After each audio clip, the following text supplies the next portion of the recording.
Oops, forgot to have my mic on. Okay, mic is on. Welcome everybody. Yeah, today we're just continuing our research on Wako Shokuhin.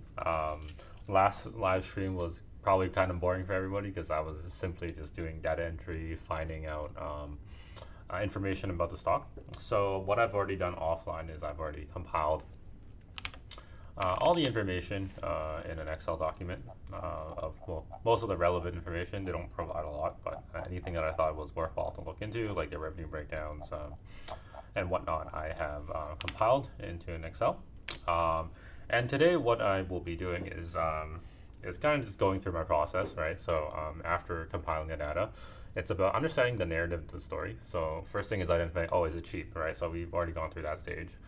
We have identified that it is indeed cheap.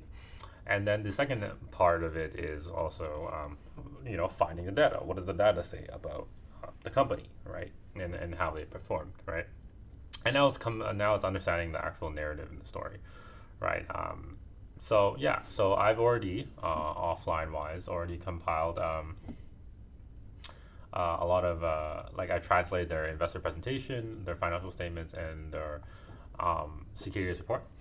So what I'm going to do is I will be going through each one of these reports from the time of 2015 because that is when the company initially, well, they announced roughly 2012, 2013 that they were going to expand in the US, right, to open up their ramen Wako USA department, like basically distributing ramen soups to in the States, right, and Canada. So I'm going to start there and just see how the progression, how that relates to the progression of the stock, right? And also the progression of their key performance indicators or metrics, and how that has led to their stock price basically climbing, and basically inform about like what is investor sentiment right now, basically. That's what I want to get a good idea on, right? Because it was trading flat for many years and then boom, it just like takes off, right? And then recently it's kind of gone to some sort of correction. So it's just understanding the story, seeing if there is something there, and if there is something there, then there could be merit for this to be a potential stock pitch. And it seems like it's headed in that direction right now. So, yeah. So I will start off with the first 3 year securities reports. So for those who have not looked at Japanese companies, they have, like in North America, we call them annual reports. They call them securities reports. Essentially, it's an annual report, right? They have three different types of statements. Securities report. They have a financial summary, which is literally like an IR, like a press release type of deal, and then there's investor presentation, right, which is the same everywhere. So, yeah.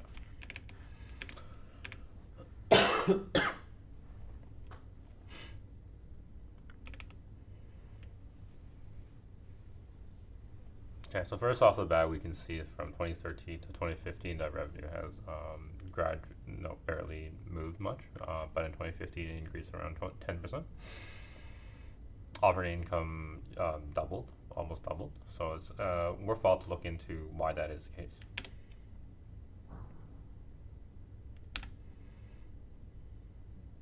I think this is potentially the reason why we don't see anything in 2012, 2011, and 2010 is because I think they are, one is with and one is without U.S. operations. I think that's probably what that boils down to. But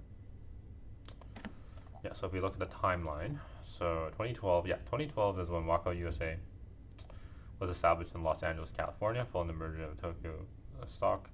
Los Angeles is a pretty diverse area in the states with definitely a lot of I think spending power for Japanese food. So it makes sense for them to want to open up shop in Los Angeles. Yeah.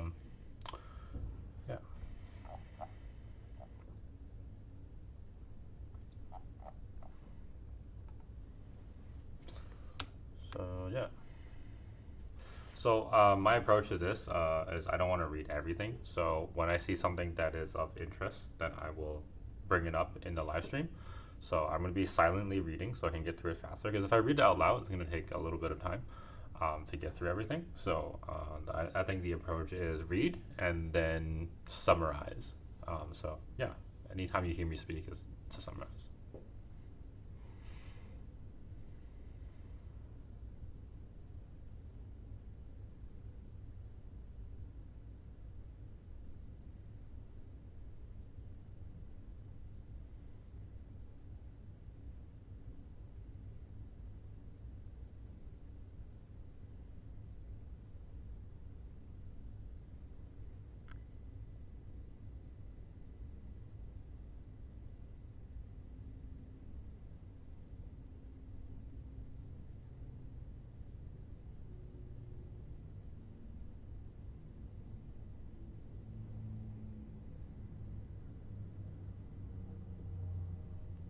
Okay, so it says in the food industry, a series of incidents involve foreign matter contamination have become a major social issue. So food safety is very important. In addition, as raw material prices have soared due to expanding demand in emerging countries, costs have risen sharply due to the rapid depreciation of the yen. This is in 2015, by the way, leading many major food manufacturers and restaurant companies to raise prices.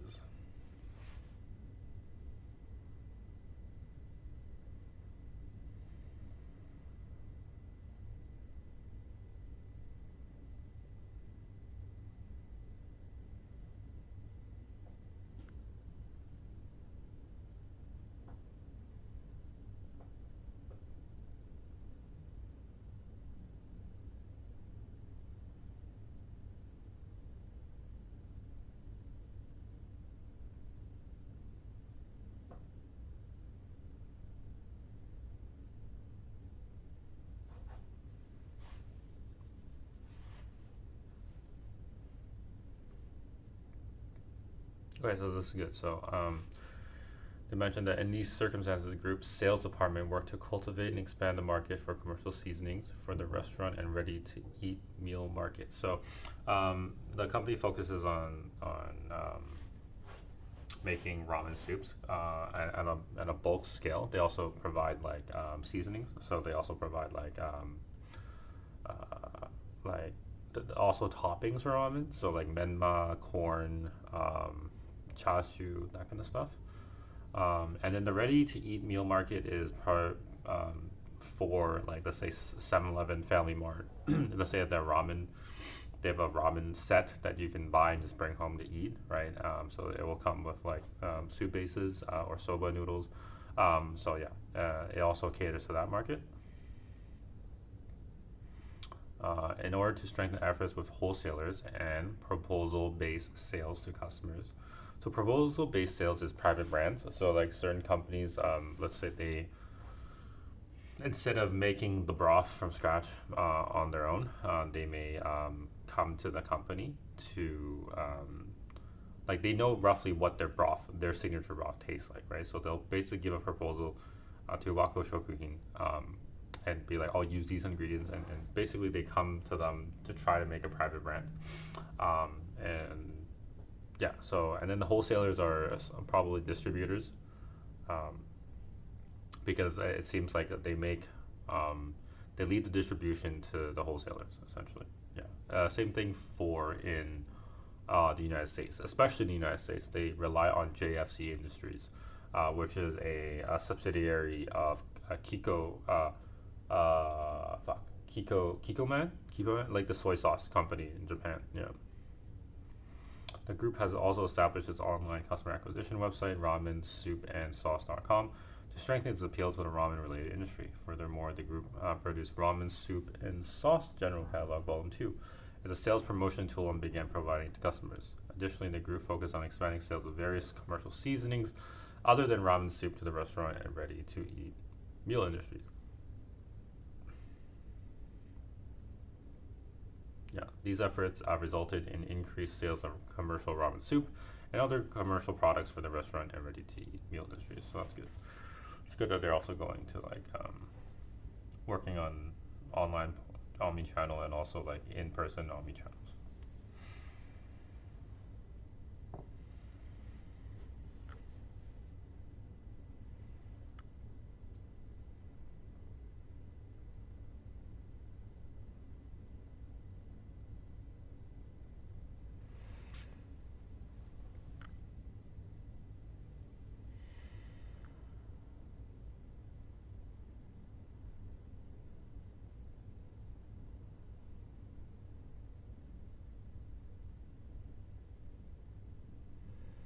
Okay, so in the product development department, we proactively accompanied sales staff on customer visits to ensure speedy and accurate development work. And we also worked to provide to improve the technical level of our development staff. So I think development is in regards to like when a customer wants to create their own private brand, right? Of like let's say some signature chef who won like three Michelin stars, right? Wants to make an instant noodle or like a or pre-made ready to eat ramen where you just literally dump all the ingredients in a pot and just heat it up. That's something you see in Japan nowadays. Like that's that sort of thing where you not only have the sales staff to pitch the private brand, but also have people who are knowledgeable in producing it. I think that's a good combo. Yeah. In the production division, we continue to focus on Kaizen activities. Kaizen is the idea or Japanese concept of continuous improvement, striving to reach perfection even though perfection cannot be attained. So looking for ways to improve their quality and productivity. So one way they said is in order to curb raw material costs, they want to make their operations more efficient, I think is what it means by investing in their operations. So probably investing in equipment or yeah, industrial um, assets that aid in the production of these soups.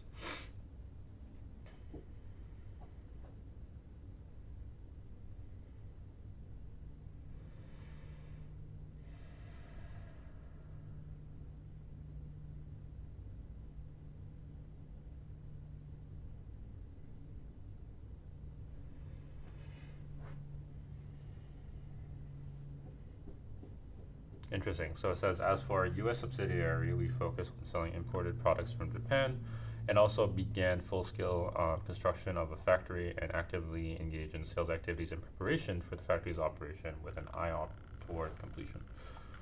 So I guess when this was released, the factory was not fully completed yet. So.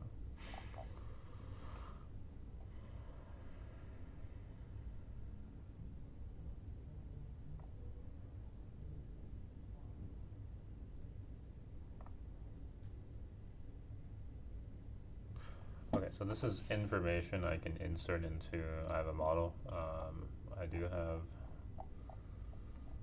one part on cost of manufacturing costs. I will fill this in right now real quick. Don't mind me.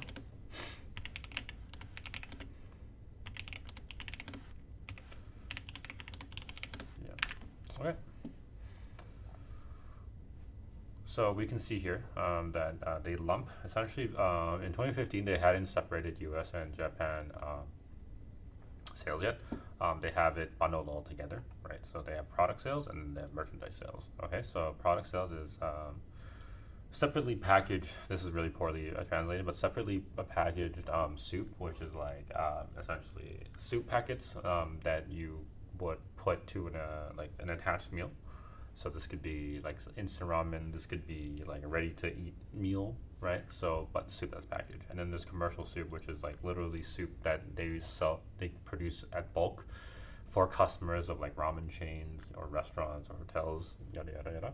And then natural extract is essentially just this is essentially just concentrated versions of could be like I don't know, shrimp paste or certain types of things that people use to actually make ramen, right? Because they're from I believe it's Hokkaido, right? So, but they're able to extract raw materials, right, and to make these natural extracts. So that's part of another small part of their business.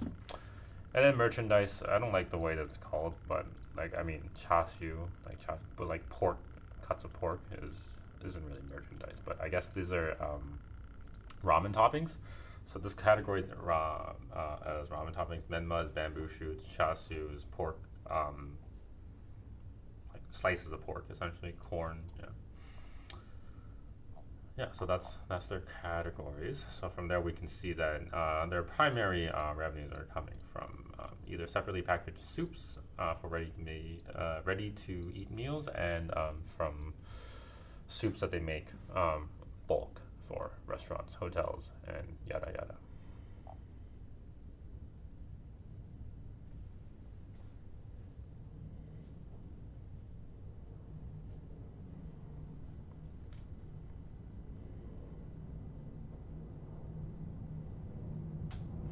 The group is actively pursuing overseas business as one of its pillars of its growth strategy.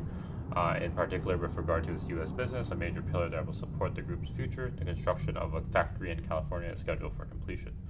With the aim of actively expanding business in the commercial condiments market throughout North America, starting with ramen soup related products. As a result, significant expenses such as depreciation, employee salaries will be incurred in the future as the factory begins operations, which will have a significant impact on the financial statement. To address this issue, the group will strengthen its competitiveness in the domestic commercial condiments market, establish revenue base, and proactively pursue business in both Japan and U.S. in order to get production and sales in the U.S. on track as soon as possible. So, because we're starting off with 2015, I will let you know right now that the U.S. Operations in 2025, as it is right now, is quite impressive in that the sales, even though are like I believe it's a quarter. Let me just bring it up. I'll bring up the model. So currently, as it sits, revenues are a quarter of total revenues, right? But if we look at U.S. segment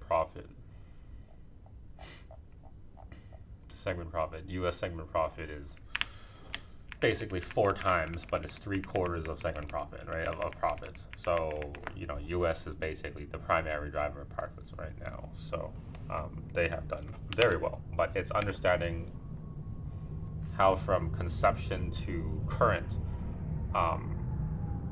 how they've been able to execute, what they have executed on, what has worked, what has not worked, and where that expansion could look like, right? That's what I'm interested in. Yeah. Okay, business risks. So usually some things in here.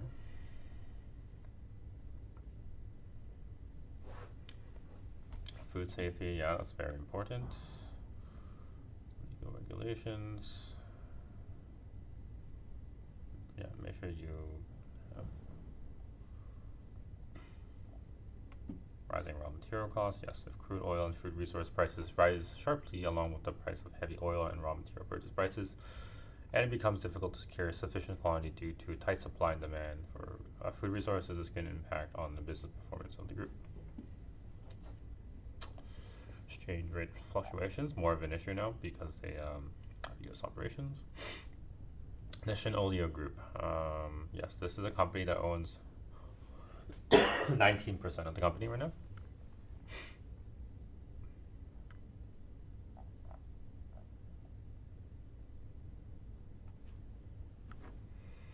Oh, hello, Kama. Welcome, welcome. You said good morning. It's almost evening here, basically evening here. But yeah, good morning. How have you been?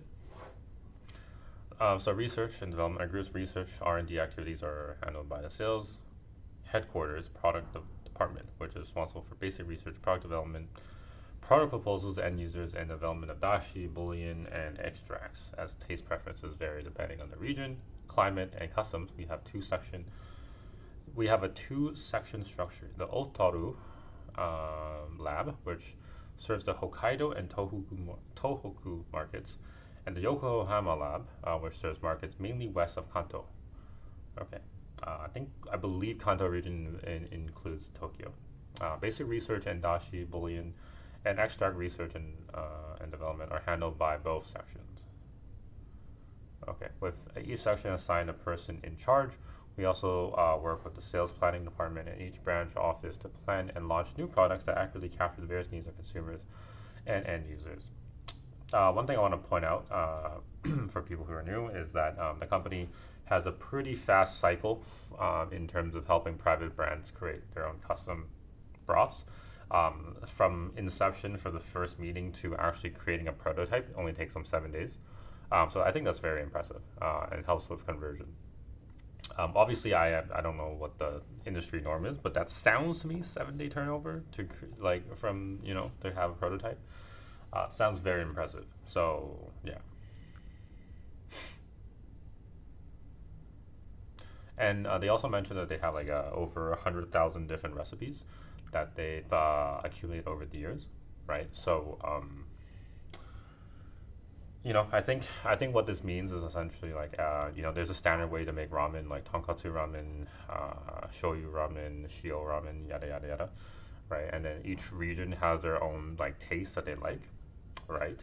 And I'm pretty sure that when they work with private brands, like the recipes that they get from these private brands informs them how different regions want to set up certain taste profiles. So I think all that history of in recipe definitely does help in them curating products. Yeah. In our efforts with our business partner Nishin Oleo Group, we are increasing the types of products we develop jointly with new products and for new customers, and are expanding our supply destinations. We have also strengthened our system for exclusively developing products for convenience stores, as our products have been adopted for products nationwide. Our supply area has expanded, and we are continuously introducing new products.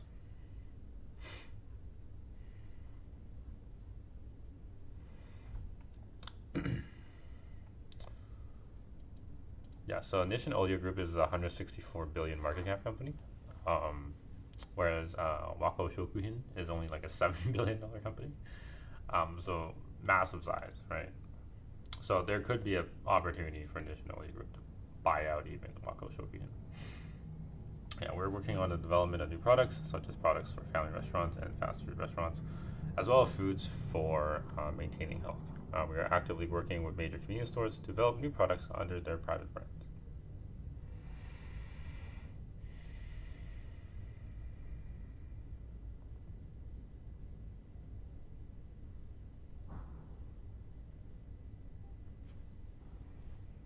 In order to expand, okay, so the R&D of new products for new fields. In order to expand the supply of our noodle soup bases,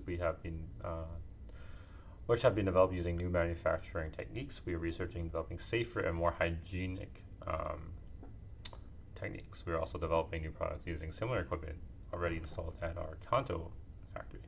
We're also focusing on developing interesting new theories and technologies in collaboration with universities, local third sector organizations, and other public research institutions. Development of planned and proposed products including Kazuhiro brand products. We combine cutting-edge chemical-free soups with our dashi, bouillon, and extract development technology to develop natural, mild-flavored soups, sauces, and other soups. We also work with our internal cross-sectional proposal organization to develop market-leading products.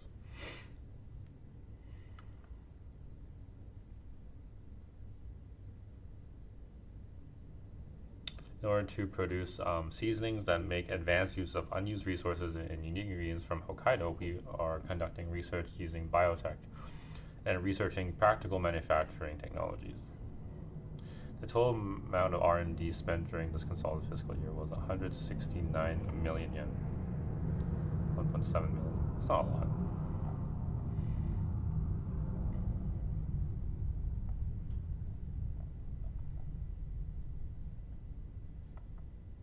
Okay, so current status and outlook for business strategies. Okay. Let me just read this and then provide a summary where needed. I'm going to quickly drink some water because I talked for a bit of time, so my throat's a little bit dry, but I'll be right back.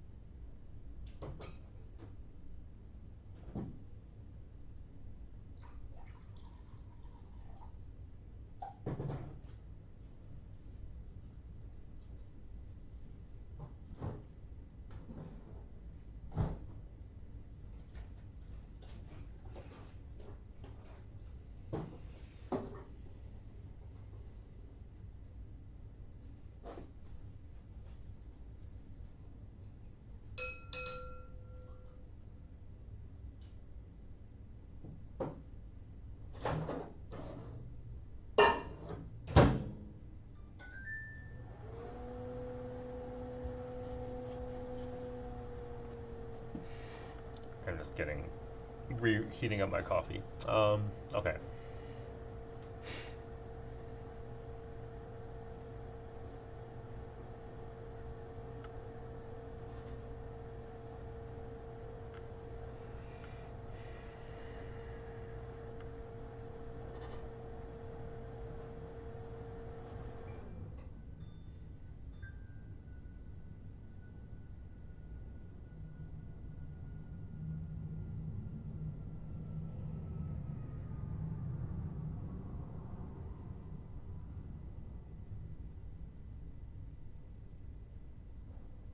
Okay, so in the food industry, raw materials have risen sharply due to weak yen and rising material cost prices, leading to a series of price hikes by major food manufacturers and restaurant companies. However, for the majority of small and medium sized enterprises in the food industry, it is practically difficult to pass on the cost of product prices, making it difficult to secure profits and raising concerns about a decline in profitability for many companies. Because in Japan, when a company raises anything by like 50 yen, 100 yen, it just creates an uproar. Right? For example, milk. If milk goes up by 50 yen, so, or I think there's a company that made bread and they increased their bread by 50 yen because they haven't increased the price of their bread for like so many, like 10 years plus or 20 years plus or something like that, and they decided to increase it by a little bit, and then they had to issue a public apology, like, sorry, we have no choice, but because of cost and stuff, we have to increase the price of our bread, like stuff like that. Stuff like that we don't see in North America very often, but like in Japan, yeah. So I can see how, like, oh, like you're competing with other ramen spots, right? Because ramen is, yes, there's differentiation within ramen. Of course, everyone does their broth differently. They have their own twist to it, right? But let's another, if all the ramen is good, right, then any ramen that's like a 7 out of 10, 8 out of 10, right, it becomes more of a commoditized good, I would say. So the price is extremely competitive, right? So like I say, like for a 7 out of 10 ramen bowl of ramen is like anywhere between 700 to 1,000 yen, right? If everyone has to increase their prices, right, from 1,000 yen to 1,100 yen, right, then it's hard. It's hard, right? If your cogs increases by 100 yen, right? Like, can you increase your ramen by 1,000 to 1,100 yen? And it's hard because like if your ramen isn't very well differentiated, right, and you up your price from 7 to 800, right, then you might be entering a different tier. Or if you're increasing your ramen from 800 yen to 900 yen, you might be entering a different tier, right? So, um, yeah, that it's difficult.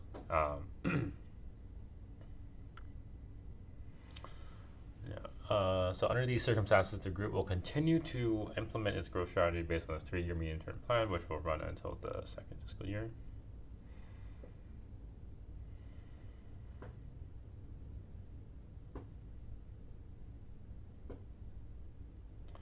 Okay, so in Japan, they will focus on developing and expanding the commercial seasoning market in the ramen superlative field.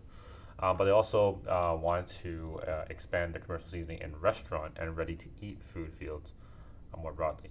So here's a question that I had that I don't have the answer to right now is, yes, I know the best ramen restaurants definitely make their ramen soup stock from scratch. Um, right, they make it from scratch. So what I don't know is it more cost effective for them to make it by themselves or actually hire someone like Wako Shokuhin? Like, what is the differential, right? Um, Obviously, there's better quality control if you make it by yourself, right? Like if you make it by yourself, right, like you can make the slightest of adjustments. Like if it's too salty, you could use more, like chicken bones or pork bones or whatever. So yeah, that's a question I don't have the answer to.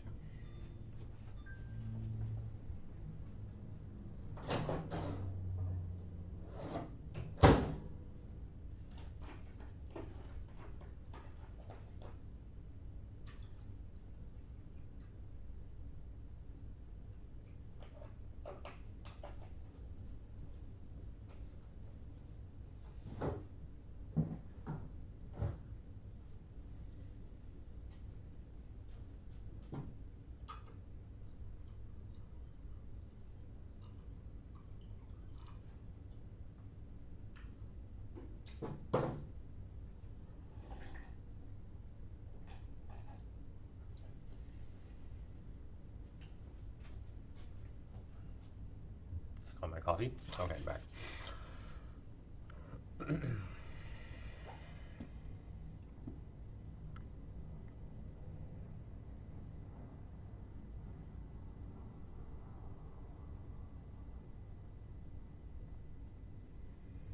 Yeah, so they see, overseas market as a necessary area to expand into because of Japan's declining birth rate, aging population, right?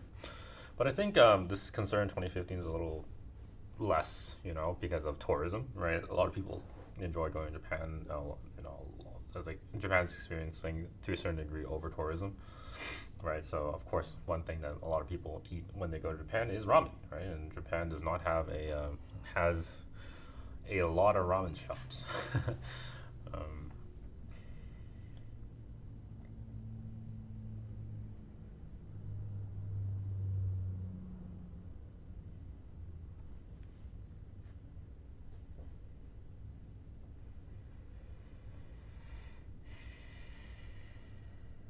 okay, so in the U.S., a subsidiary factory currently under construction is finally scheduled to begin operations, and local production will commence. Once production begins, the company will locally produce products that are currently exported and sold from Japan, while also actively promoting sales activities with a product lineup centered on ramen soup, which is the company's forte, and plans to produce a wide range of commercial seasonings to Japanese companies operating in the United States.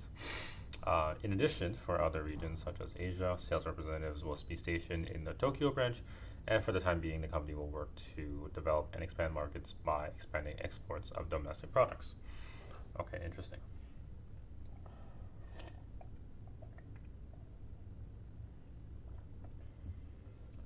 Okay, so what they said earlier was that I don't know if I was misunderstanding, but what it sounds like that has happened is uh, while simultaneously building the factory, what the company has done is build sales relationships with local companies. They got a kickstart and head start of that by selling and exporting products from their Japanese factories first, right? Which is going to be the same products that they're going to locally produce from their U.S. factories, right? But what that does is you don't build a factory and then go out and sell to people and then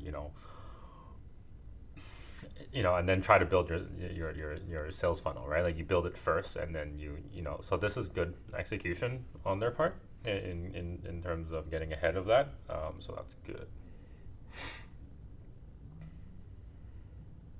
As for our U.S. subsidiary, we plan to record large expenses such as depreciation and labor costs as our factory begins operation, and we expect the situation to be difficult until sales expands. Therefore, we will work to strengthen our domestic revenue base to support our consolidated performance. To that end, we will work to revitalize our human resources and organization and reform our corporate structure by reviewing our organizational structure and promoting young employees, thereby strengthening our competitiveness in the commercial seasoning market. So one thing I did notice is that the people in their company are on the older side. The chairman and CEO. I mean, it's not good nor bad, but like,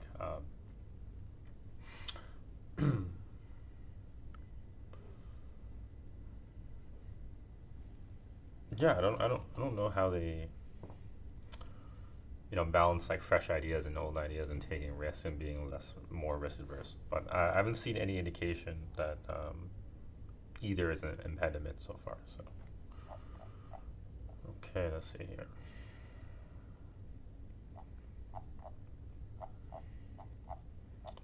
So I might have gone through most of the stuff.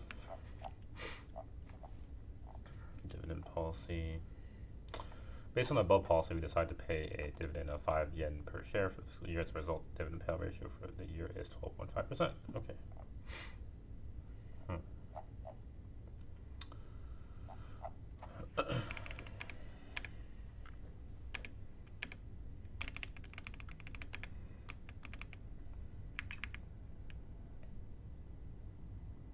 Nissan Food Holdings. So they also own Nissan Food Holdings even currently. So yeah, Mercy Maruchio Yaka Yamaokaya. Probably butchered that. Nichiro. That's hard to pronounce. Nichiro bread.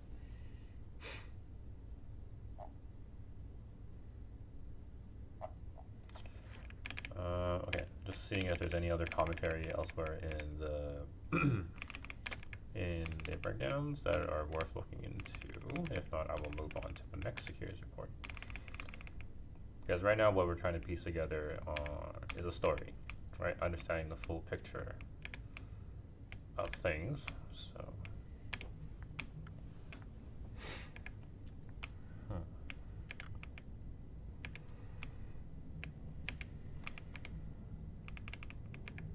I believe that's it. These are the sheets, unless there's like a revenue breakdown elsewhere that provides additional commentary.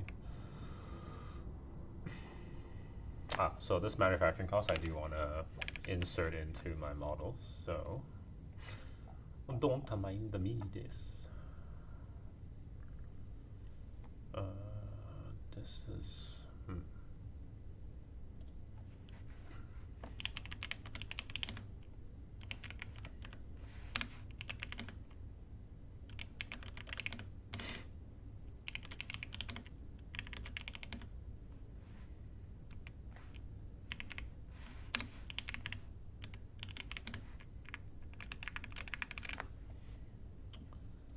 Yeah, I haven't had a chance to really analyze their manufacturing costs, but it would be nice to look at the split between labor, raw material cost, and yada yada.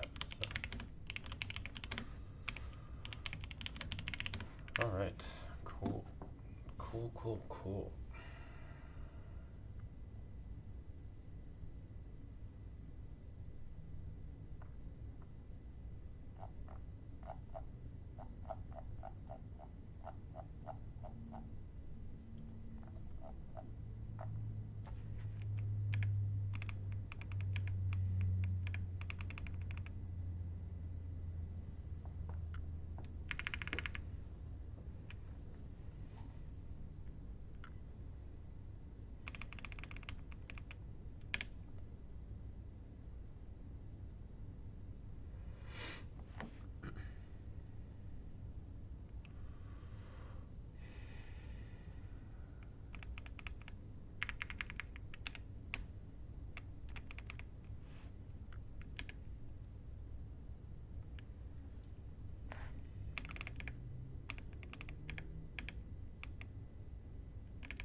All right, good.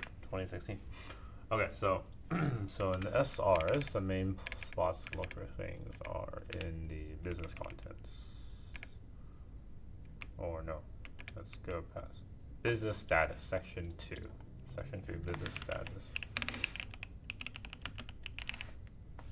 There we go. Let's go straight to that.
Okay, so they said in the food industry, sales remain generally strong due to the spread of price increases by major processed food manufacturers and the effects of corporate product strategies, and with some exceptions, the performance of supermarkets, convenience stores, restaurants, and ready meal companies remain relatively solid.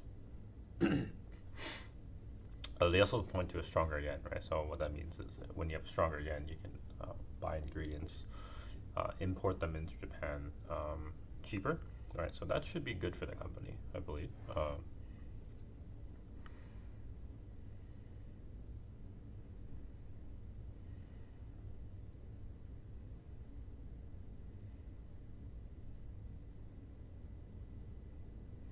Yeah, so the company is saying that their strategy is on, expanding their domestic market, expanding their profitability, domestically while also growing their U.S. business, right? So having one support the other.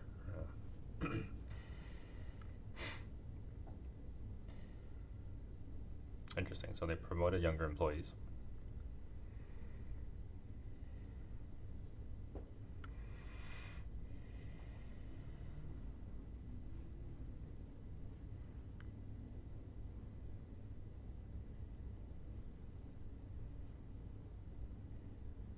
Okay, so they created a couple of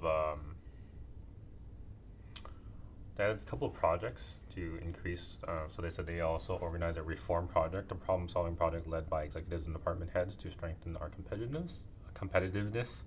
So it seems like some collaborative internal project, which is good. In addition, we established a new organization, the Manufacturing Reform Promotion Office, to strengthen our efforts to improve productivity and reduce costs. So sounds like an efficiency thing.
Yeah. So one thing I like about the company is that I saw some of their photos, and what they do is essentially they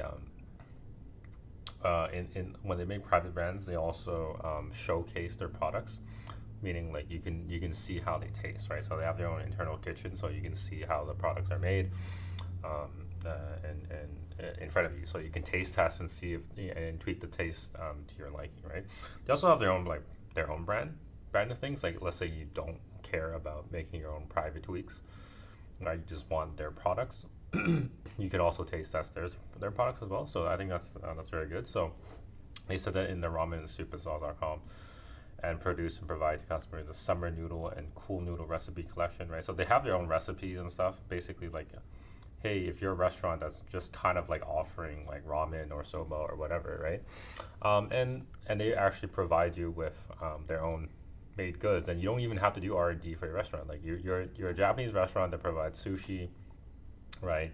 And you kind of want to provide ramen for those who want like hot foods as well. Then you don't even have to. Like, it becomes like a one-stop shop. Like you don't even need to like do an R&D because it's done for you, right?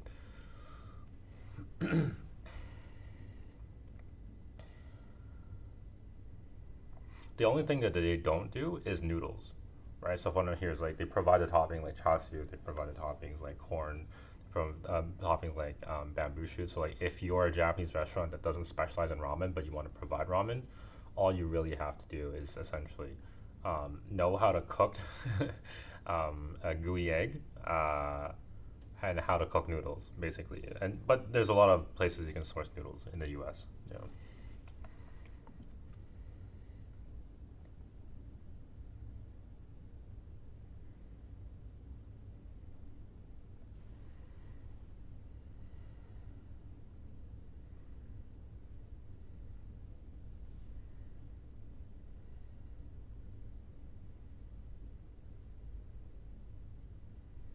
Okay, so they said they recently, in order to strengthen cost competitiveness by improving productivity, increasing production capacity for commercial products, we updated the blending equipment and added filling equipment at the Hokkaido factory and added a large blending mixer and filling equipment at the Kanto factory. We also focus on strengthening and raising the level of our Kaizen activities in order to improve quality and productivity. So I don't know what any of this means, but I think what it means is like we're investing in better commercial, sorry, better equipment in order to be more cost competitive. Um, yeah, but the thing is, usually when we look in terms of business economics, right? If this technology is available, right, and you're not investing in it, then and your competitor invests in it, then the GTO thing to do is basically also invest in it as well, right? So unless their competitors aren't investing in this new tech or whatever, then it's not going to help that much. Yeah, typically. So in North America, we completed construction of a factory at our U.S. subsidiary and have been working to build a production system for full-scale operation, primarily producing ramen soup for commercial use under our own brand and private brands to customers. In addition, since the factory was completed, we have been conducting more aggressive sales activities in the U.S. and Canada. So they not only do U.S., but they also do Canada as well. It's just that Wakyo USA is based in Los Angeles, California. Sales were up 17%. Operating income up 8.5%. Nice.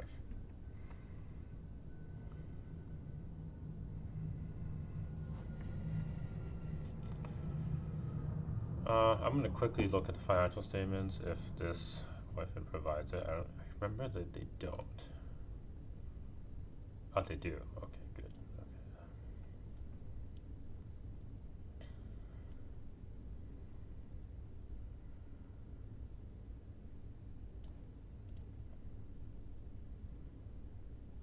So let's see. Okay, market cap in 2016 it was 2.2 billion. Then quite similar debt, cash and debt, pretty similar. Okay, interesting.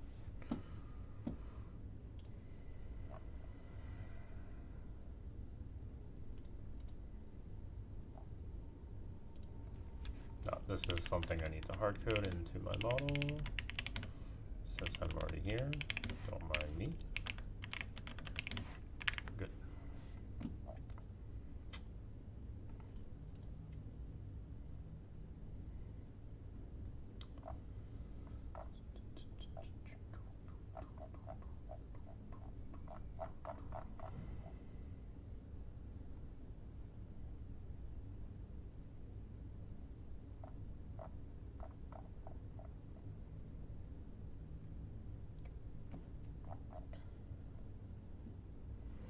Okay, issues to be addressed. That's part of it.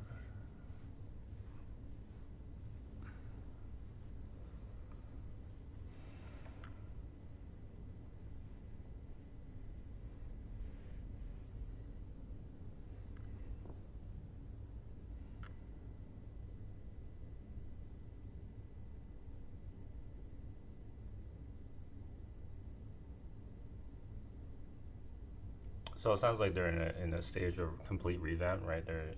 They want to develop domestically and also want to pursue overseas expansion. But they're basically looking at every aspect of their company. So also revamping their human resources, their production facilities. So just looking for every method to improve their corporation, which sounds good.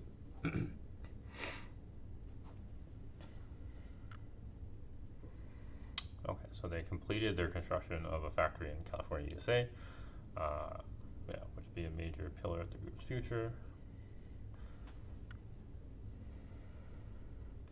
They will carry out local production and sales, actively expanding our business into the commercial seasoning market throughout North America, starting with ramen soup related products. As a result, we will incur large expenses in the future, such as depreciation costs for the factory and labor costs for production personnel, which will have a significant impact on our consolidated financial statement. Hmm.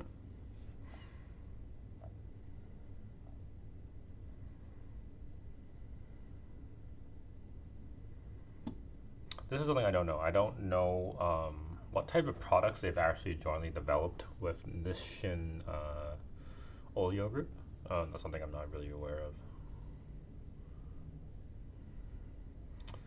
So the details of the business partnership of the company are as follows. That is it. Details of the business partnership. The products developed by the company and products jointly developed by the two companies will be sold through the Nishin Oleo Group, household and commercial channels.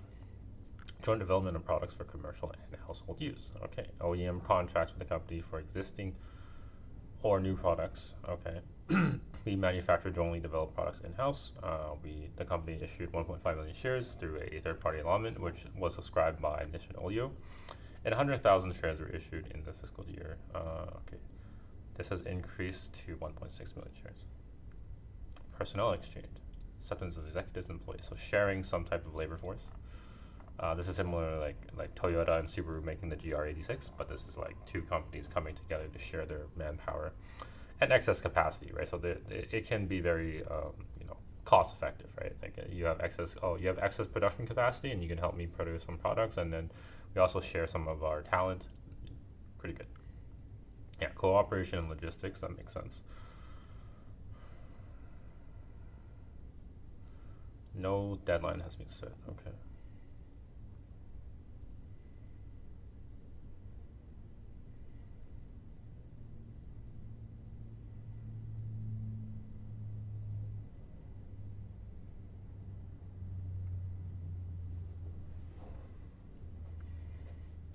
Handle basic research on dashi bouillon. Bouillon is like the chicken bouillon cubes, beef bouillon cubes, but yeah.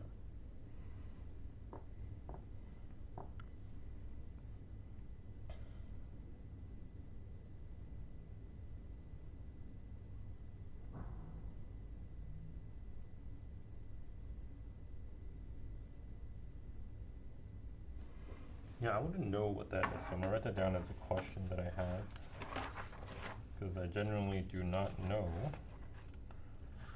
like what what that actual collaboration looks like. Because yeah.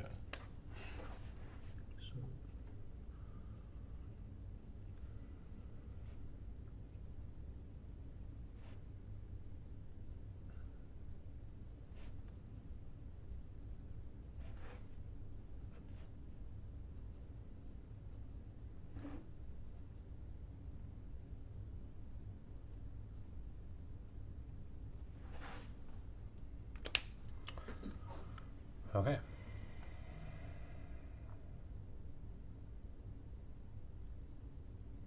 For family restaurants, fast food restaurants. Right. Family restaurant makes sense.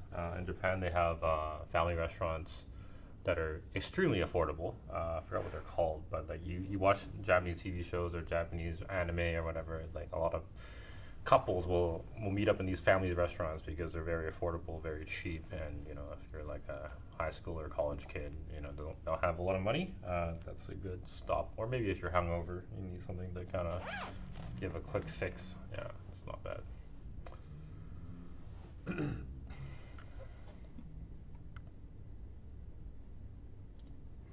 Yeah, so it looks like they're looking for to create products that don't require really any culinary skill, right? Fast food restaurants, family restaurants, convenience stores. So this is like really ready made, basically like put it in like anyone with like a little bit of training, culinary training, like you know, can prepare these type of foods. So that's kind of like where the vibe is right now. It seems like.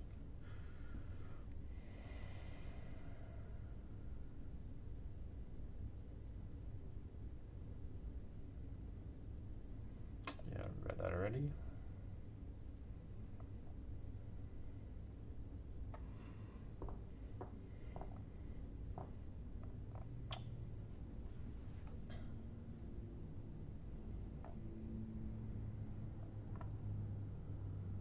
Current status and outlook for business strategies. Well, that seems like something I need to look into. So keywords are business status and that basically.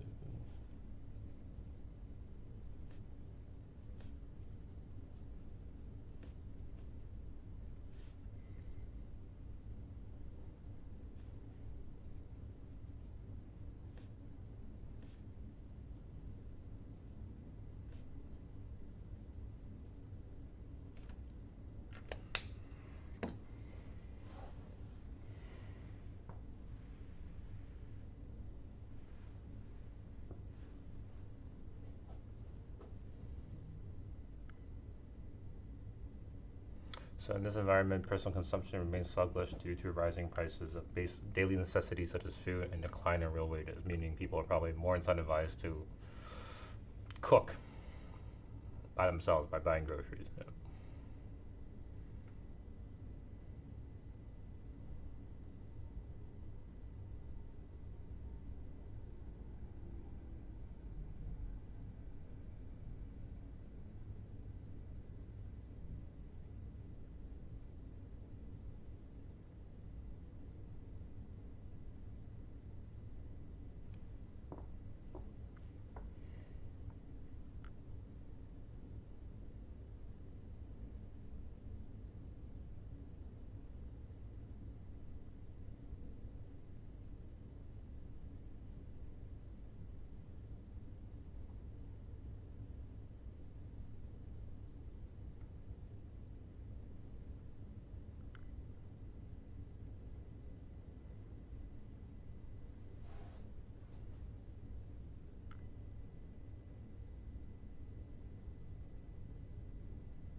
right? So what they said in the U.S. is that they are focusing on manufacturing and selling their own branded products, and also their customers' private brand products, and mainly focusing on soup, right? So none of the other additional stuff that they have in their domestically. Whereas domestically, they have quite a few categories, right? They have prepackaged goods. They have, of course, a soup. They have natural extracts. They have merchandise, which comes in the form of chashu, bamboo shoots, and corn, and other ramen toppings. So right now they're focusing primarily on soup, right?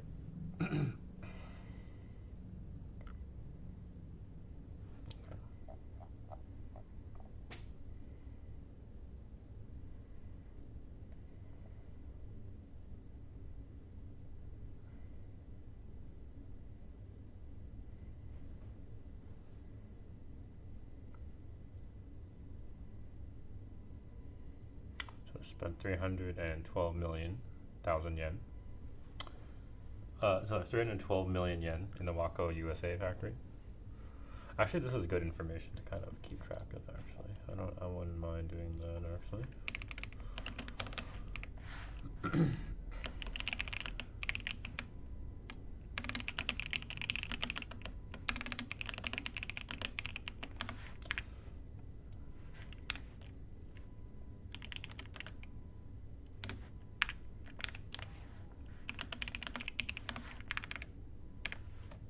yeah, I think this is good information.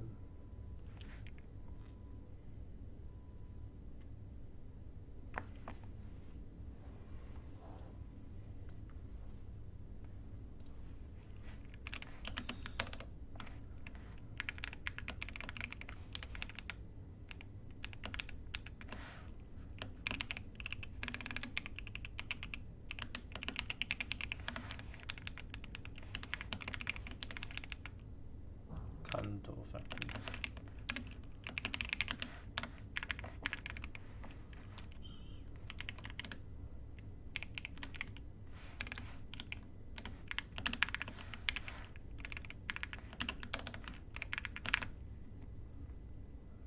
Not exactly.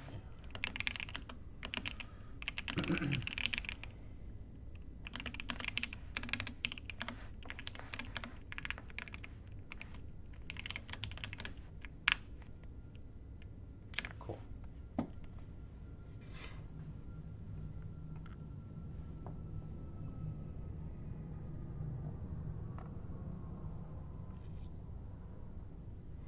Hokkaido, Sapporo branch, sales equipment, production equipment. So Kanto factory, Hokkaido factory, general business, so sales equipment and general business facilities, sales equipment.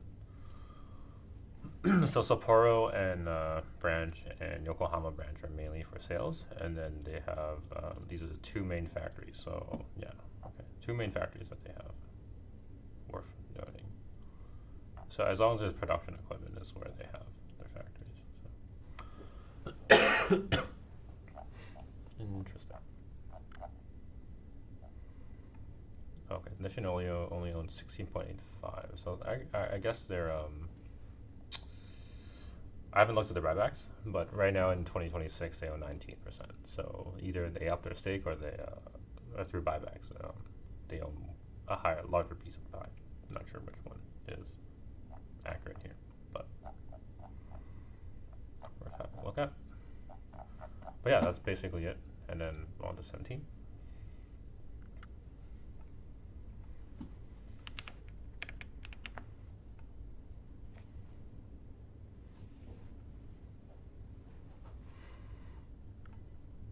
Okay, I need to use the bathroom, so I'm gonna take a quick bathroom break and be back in around 20 minutes. All right, and when I'm back, essentially what I'm going to be doing is I'm going to continue. So I've already gone to 2015, 2016, basically continue looking forward and seeing how basically the narrative progresses. Yeah, so thanks for tuning in. I'll be right back.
Okay, I am back.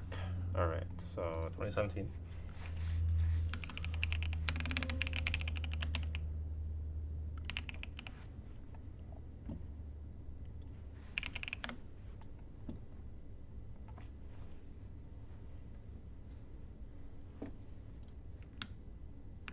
Welcome, welcome. I see that there are two of you. Welcome. Yeah, so just we covered 2015, 2016 already, so we're just going to read through 2017, and then when I find something that is of note, I will summarize it. Yeah.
Okay, so in fiscal year 2017, it looks like things were going well in terms of sales. In the domestic market, sale of side dish soups continued to increase slightly. I don't know if this is the right translation, probably is the incorrect translation. I believe what they mean is prepackaged soups. And then sales of commercial seasonings, which is in relation to their actual full soups that they make from scratch, were also strong. And then sales of their commercial products were strong. Sell merchandise, so their bamboo shoots, chashu, pork, and corn toppings, ramen toppings, was also strong. So, and it seems that their sales in the USA. Let me just double check that with what I have. So sales in the US in 2016 was 822, but then I don't know if this is like a full period or not. So we know that in terms of USD, the sales in US were um, uh, essentially 2.8 million, and then the year prior was 822K.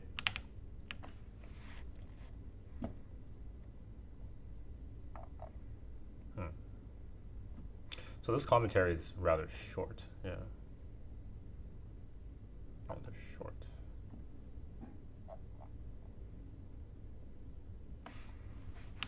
Okay, so manufacturing costs. I'm just gonna have a quick look at that on my Excel doc.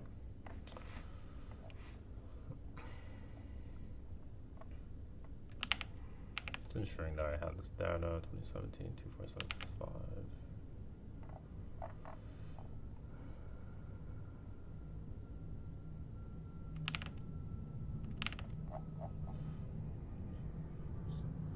Yeah, 2475 588. Yeah, we have it. Good.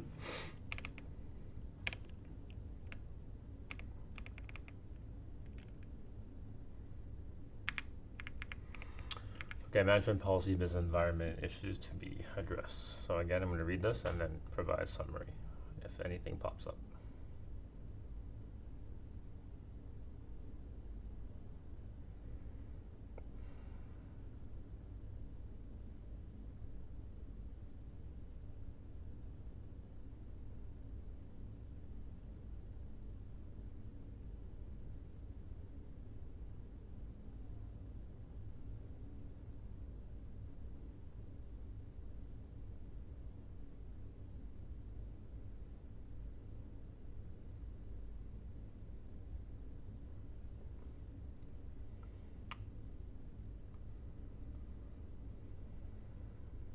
They said strong sales growth. Let me just double check what they mean by that.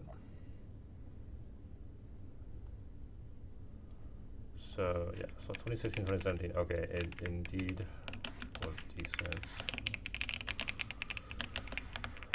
Faraday just put in here is a little different.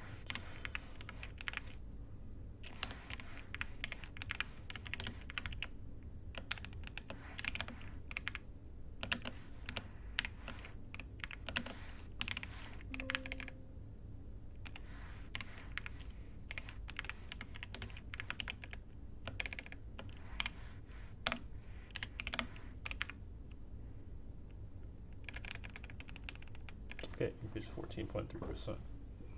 Not bad.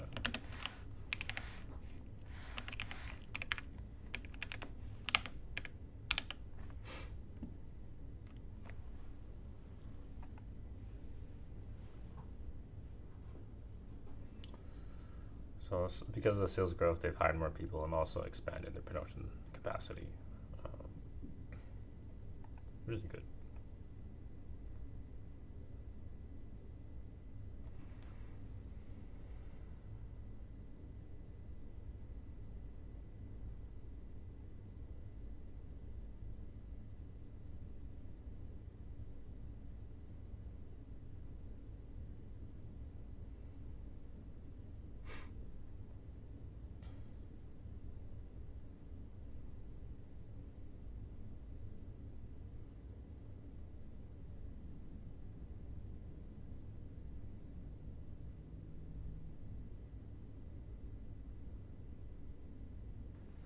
Okay, so they mentioned that their expansion to USA has been good, and revenue has grown in line with their initial plan.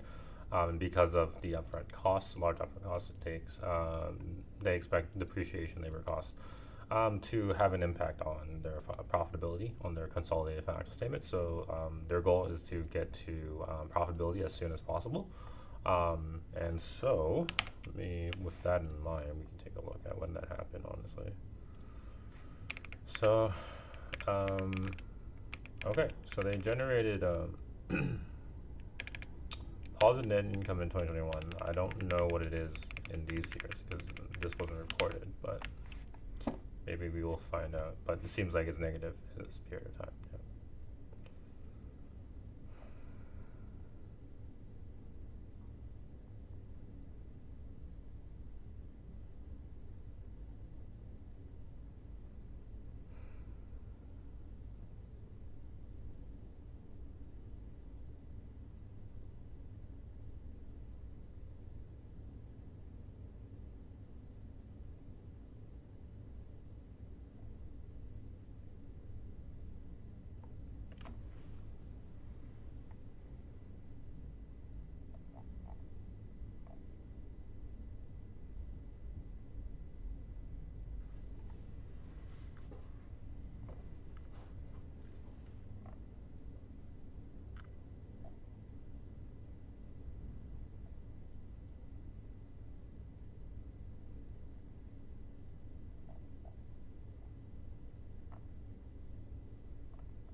Okay, that seems to be about it in terms of what I want to look at. So we can go into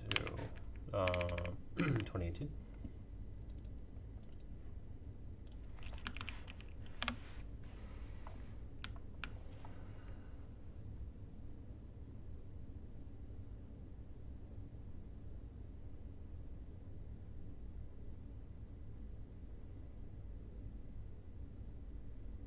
Okay, this commentary is the same as last couple of years in terms of hiring personnel and expanding production facilities.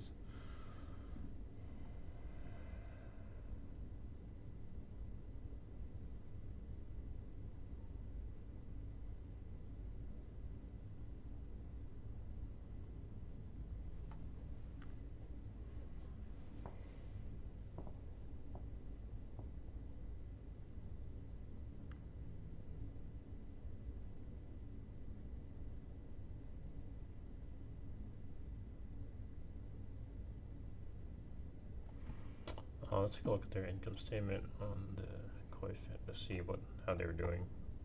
So joint operating income. So yeah, this is definitely a period where net income is going to be marginally negative, right? But basically break even, right? They're using their Japanese assets to break even the U.S. losses, right? But yeah, okay. It looks like essentially like starting from 2019 is when things were on the up, and then COVID happened, but then the growth resumed, so that's good.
Okay, so main factors behind this decline in operating income was due to rising raw material costs, increase in labor, and rising logistic costs.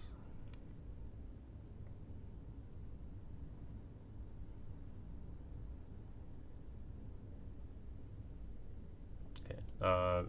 Overseas increased sales led to higher factory utilization rates, which in turn led to reduction in manufacturing costs, resulting in significant improvement in profit margins and an increasing in profit. So that's very good. So scale is coming into place in 2018.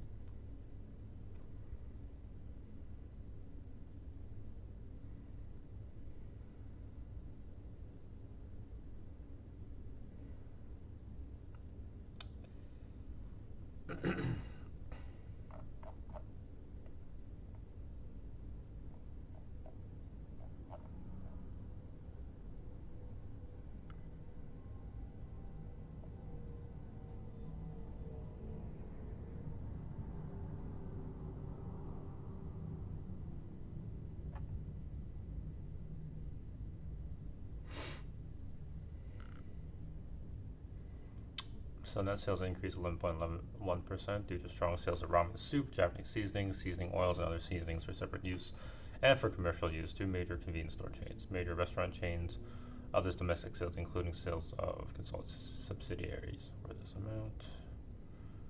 And U.S. sales are 614 million yen. Oh, I don't think that was reported before.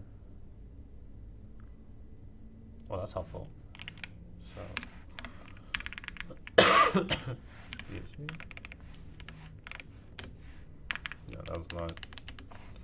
Let me see if that commentary was provided before. U.S. sales were just U.S. sales. No. U.S. Which section was this in? Just sales, right? Sales. No. This was under business results.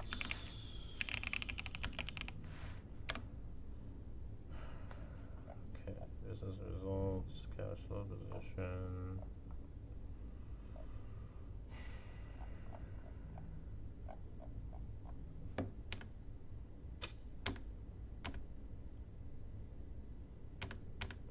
Okay, the way they worded it changed, but whatever. It's okay. Cost of sales increased by 10.2% as a result of investments such as hiring manufacturing personnel, installing production equipment to increase production capacity, while SG&A increased mainly due to increased logistic costs. So we can also take a look at their SG&A, so to see what they mean by that. So SG&A, Okay, I didn't feel it that far back. One as far as 2020, but I can do that later.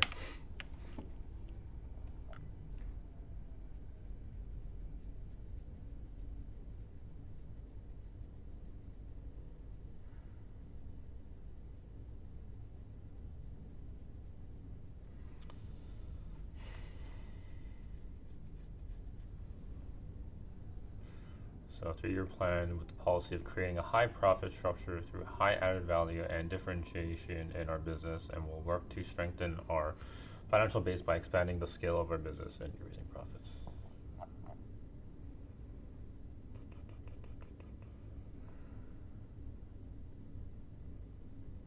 This remains the same.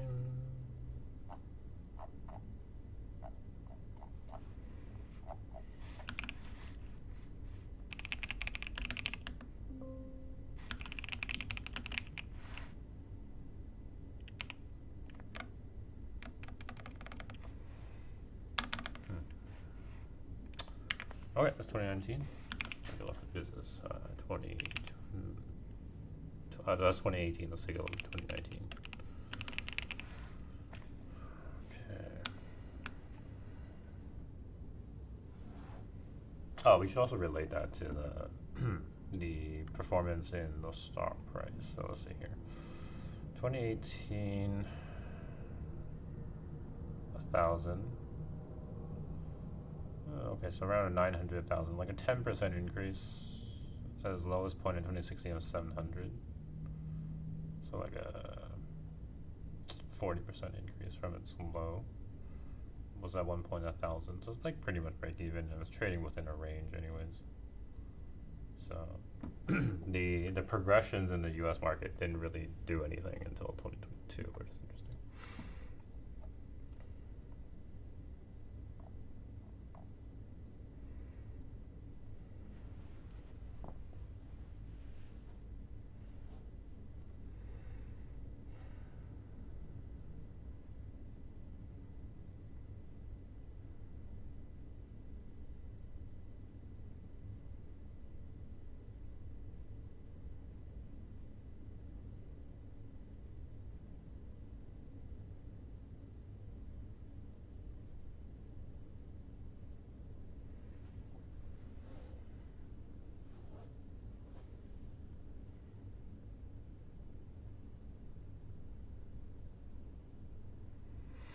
Yeah, this commentary is very similar to 2018 commentary.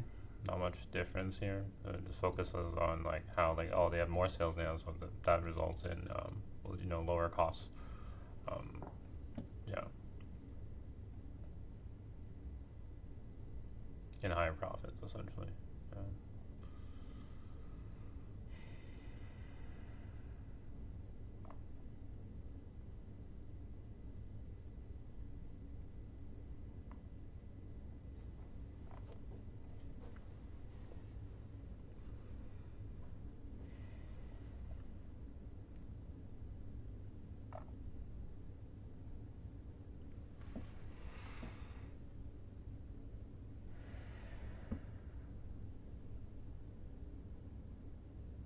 Okay, so 2019 was a period where personal consumption increased and the economy was doing better.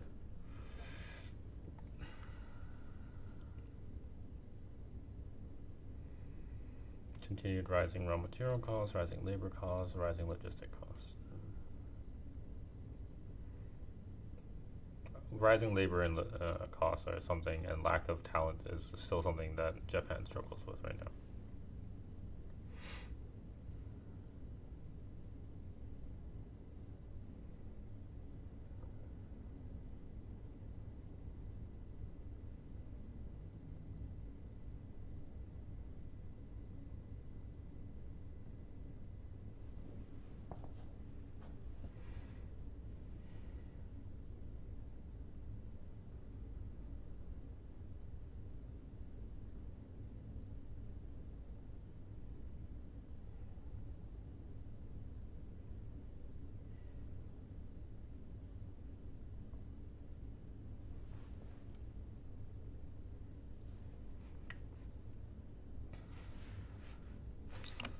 take a look at how U.S.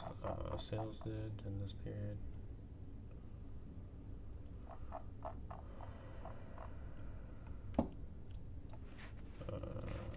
What the fuck? Why is it doing that? That's really fucking annoying. What the fuck? Okay.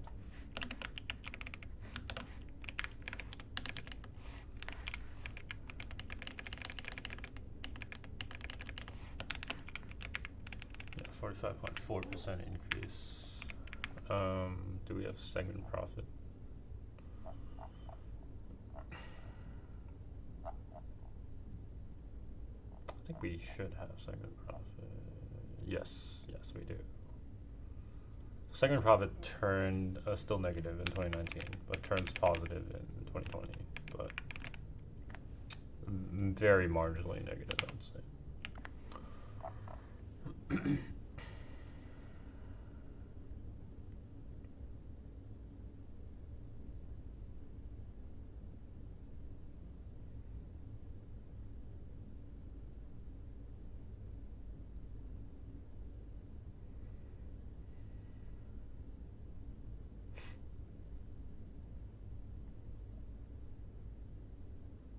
It just seems like the business economics in Japan are quite challenged, and I don't know why. This might be something to uncover in a competitive analysis, meaning like, oh, there aren't many like commercial suit competitors in the U.S., but there's probably a lot more in Japan, right? That's what it seems like. I'm not really sure, but that's a question for me to answer.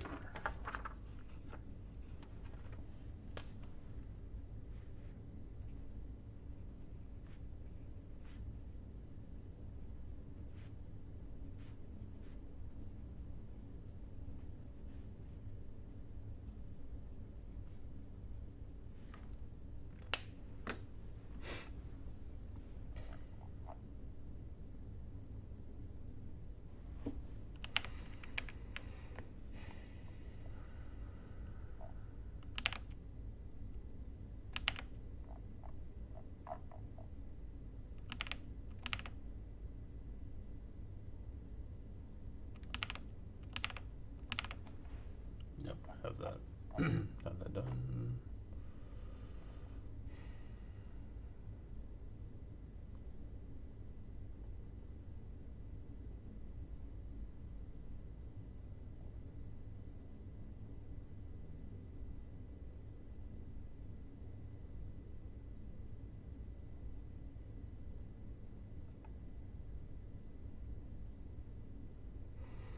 A93, let me double check that.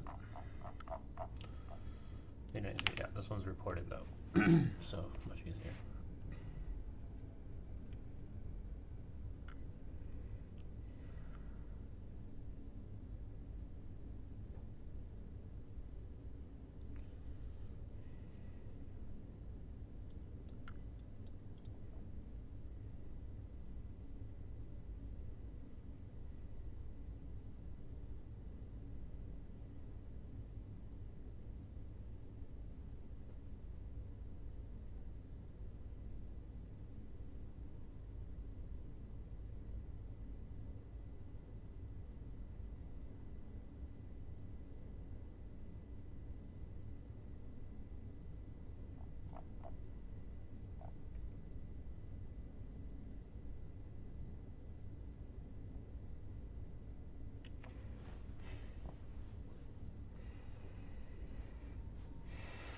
I'm just trying to see, I've read this before, but I want to see if there's any changes in wording from one year to the next, so.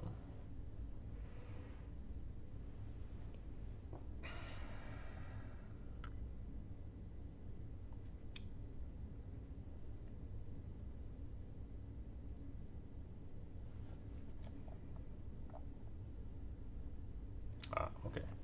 Investments. So that is something I did earlier. Capital investment. I kind of missed it for 2 years. We can go back briefly. So, so total investment. 2019, correct? Yeah. 803.752. 109.06. So they didn't have to invest as much into the U.S. Factory, Hokkaido, Kanto factory. Yeah, business economics in the U.S. way better than in Japan. Capital investments. Okay, so this is 2018, right? Yes.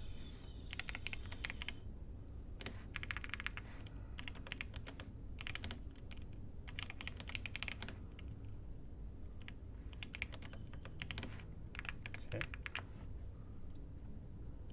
2017.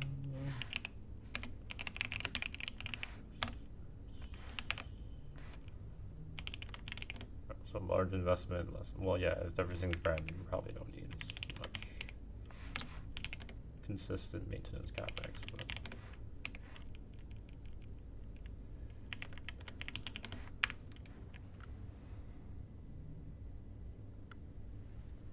okay, cool.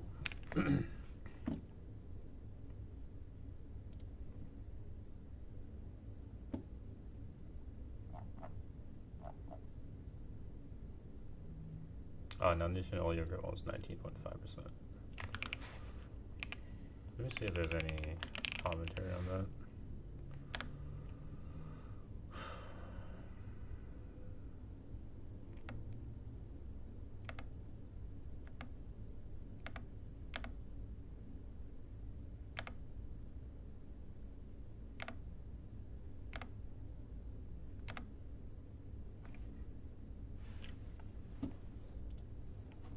I don't think it really changes the difference if they increase their ownership from 16 to 19%. You can look into that later on, I think.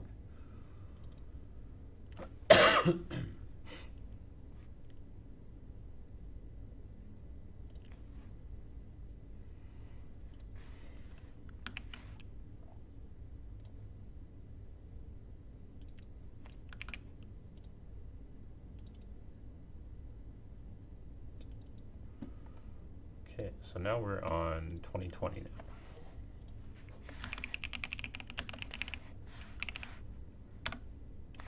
So let's just overview what exactly happened so far. So overall, so far, it seems like, yes, they have been executing on their plan and doing quite well in terms of like growing revenues, right? So year-on-year growth. I don't know what exactly their initial plan is. That's something maybe they have as a document I might want to look into. I should write that down actually. So are there documents in 2015, 2016 that detail their like long-term plan? So essentially, are there documents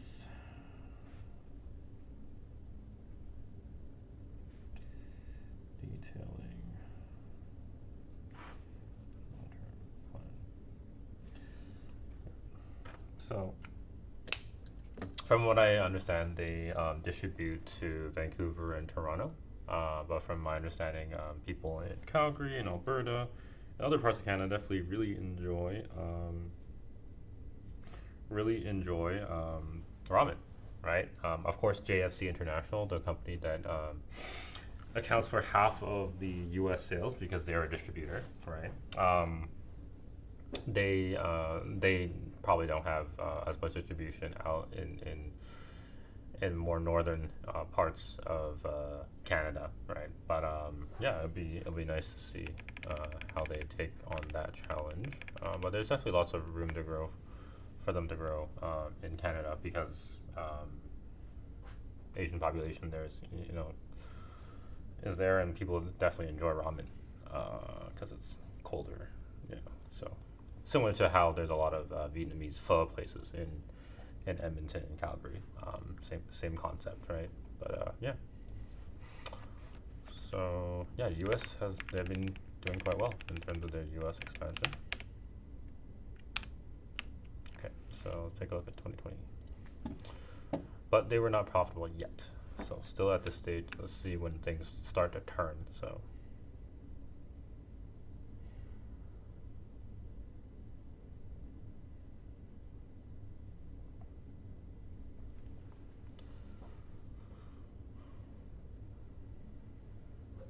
I see there's four of you.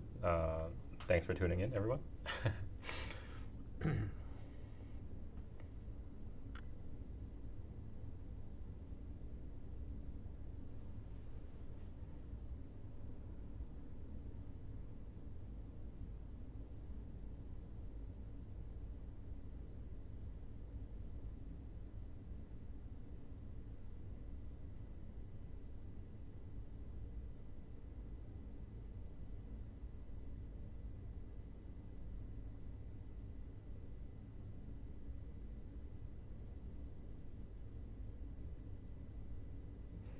Okay, so one thing to note is that the initial 4 years they said we're going to focus on ramen soup related products. Even until now, that's still become is still a huge focus for the company. So I guess another leg of growth for this company is essentially once they have established or penetrated the market enough to sell soups, they could start also selling other things, right? Like ramen toppings, right?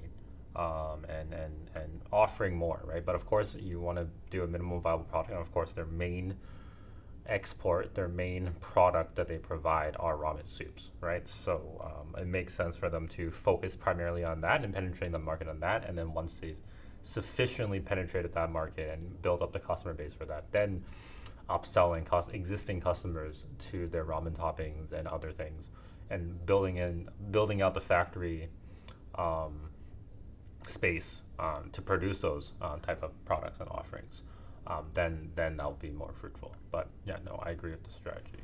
So it makes sense for them to do ramen soup related products up until now. But that's definitely something to be more cognizant of.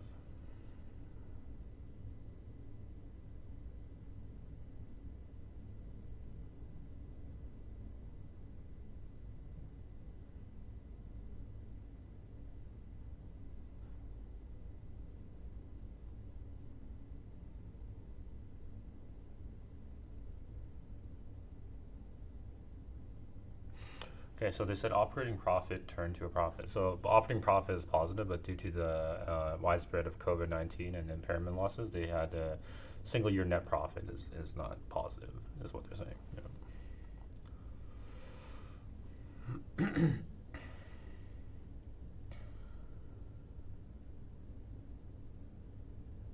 Yes, and this is COVID definitely in particular would significantly damage this company because the main customers are restaurants, right? So if restaurants are shut down, then GG, right? Let's take a look. So they went up to as high as January 2020 of 1300, February 2020 of 1100, March still 1110. They dropped as low as 733. Seems like. Okay. Then hovered there. They were really late to rebound. That's interesting. And then boom, they just shot up like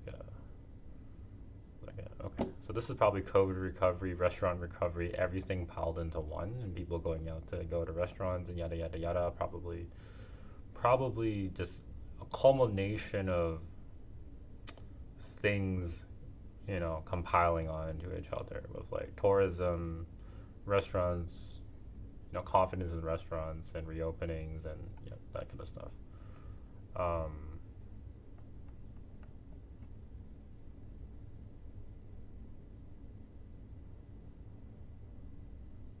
the thing that's nice about that restaurant is actually not dependent on the number of restaurants. It goes like this, right? So like if you have, so even if COVID happens, right, and let's say there's 10 Japanese restaurants, right, and then COVID happens, right, so then you go from 10 and then five go bankrupt. So you have five left, right?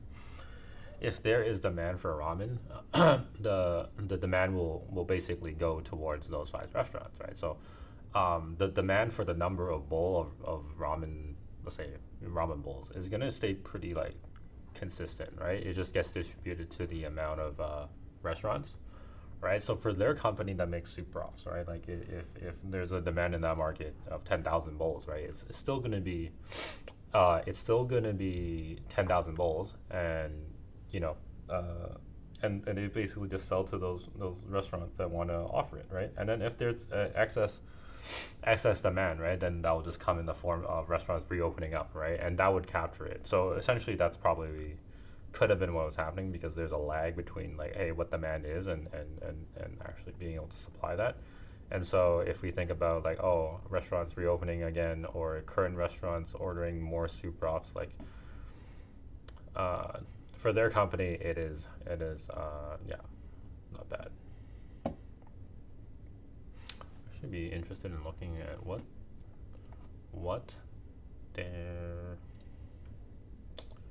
income statement looked like in 2020 in the quarterlies. So let's take a look. That's something I'm interested in. How did they look? So let's see here. Okay. Oh, even slightly profitable. That's impressive. Yeah. And then 20 Q4 2020. Excuse me.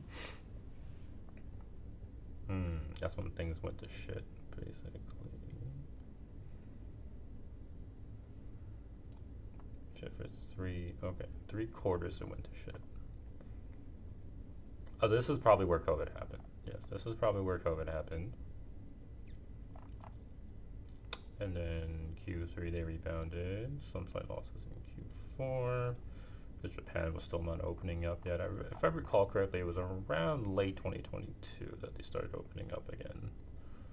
And that is consistent with that observation. And then VAM. Good shit happening. And then now they haven't had a quarter of losses since. So that is good. How's their profitability look like? So if we look at go to 2020.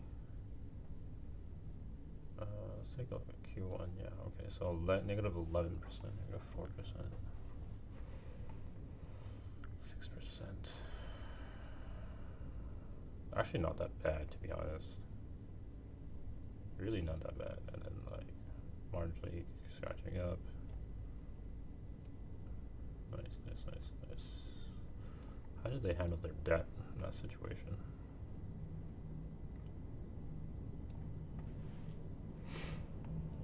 So Q1, Q4, debt. Yeah, tap on debt. Tap on debt. 3 billion. Pay that down. Still remains high. Pay it down. Oh, I guess I just build up cash. Okay. Okay. Let's build up cash.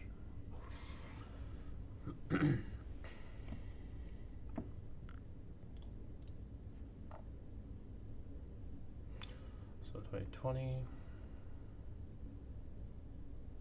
So overall, the impact of COVID wasn't too bad. Like just negative 11%. Like of course, yeah, it went negative, but like it's not something. It's like they were able to weather it. I would think that shit could hit the fan really hard, but seems like it was okay. Revenue wise, let's take let's review revenue wise how they did. Just revamp that. Let's see. Okay, so 2.6, 2.83, 2.52, 2.5, 2.9, 2.83. So okay, solidly above 3. And now they're consistently above 3. Now above 4 even. Okay. Nice. Nice. We have 5 of you. Wow.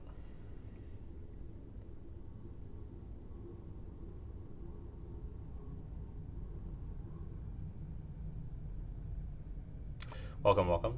Essentially, what I'm doing right now is just looking through how the company navigated through COVID, just to get some insight of like, in a very negative situation where like there's restaurant shutdowns, right, which would be like the really black swan event for a company like this.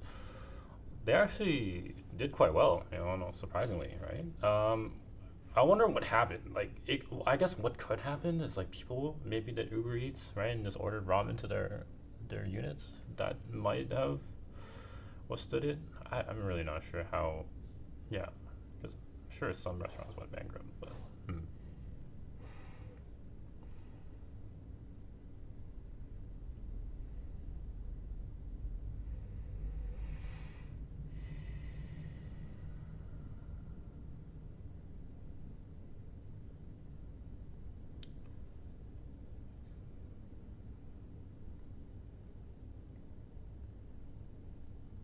Yeah, I have some impairment losses in COVID-19.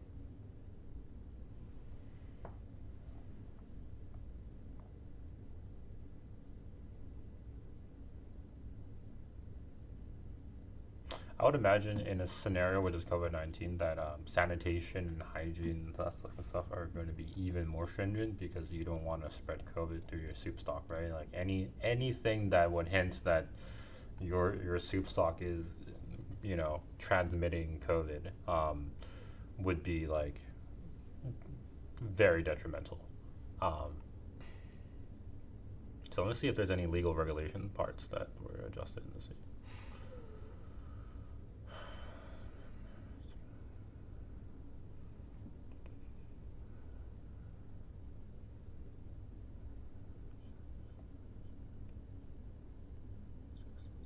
No, so no commentary on any, different. But to be fair, they probably wear like a full gown and have like face masks on and that kind of stuff, anyways. But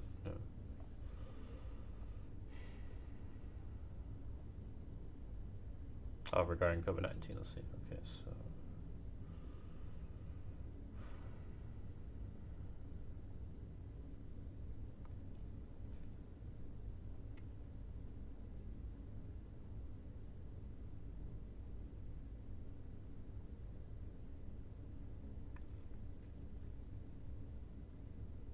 yeah, forced to close down the factory would be very detrimental to revenue, honestly.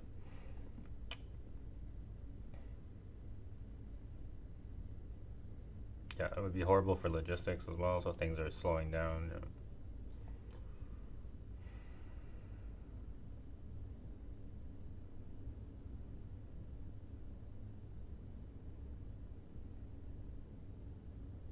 Infection prevention, crisis management system, including equipment related to COVID-19 prevention, educating employees, and putting in place a system for collecting information from relevant organizations. Okay, cool. Seems like they were navigated it quite well.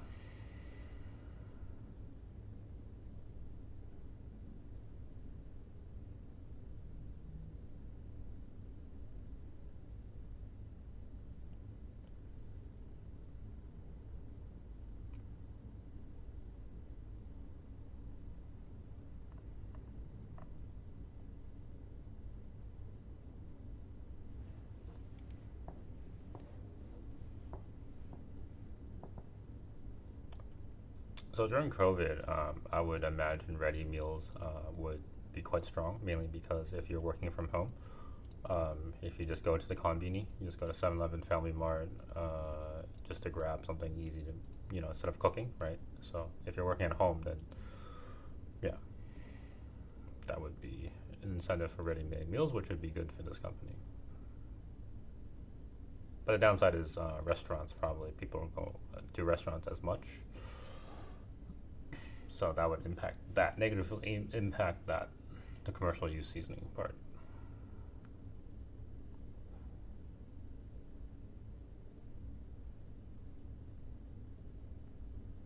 Everything was pretty strong. Everything still went up though. Because 2021 is when the things really come into full bloom. I think, because the fiscal year end is March 31st, so we have to take a look at how 2021 performs.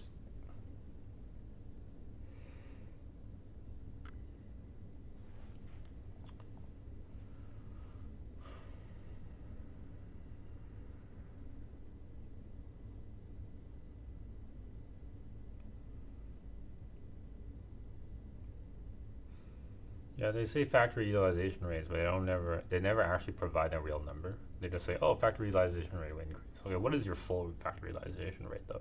Like you don't provide that data, so it's not very useful.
insert the equipment cost data.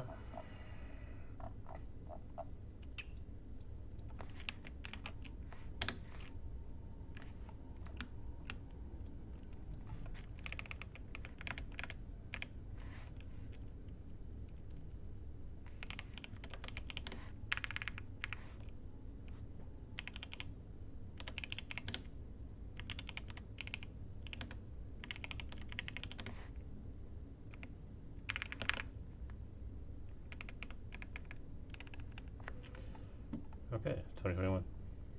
Okay, so this is the most important year. This is the year where we gotta actually focus in on how they navigated this.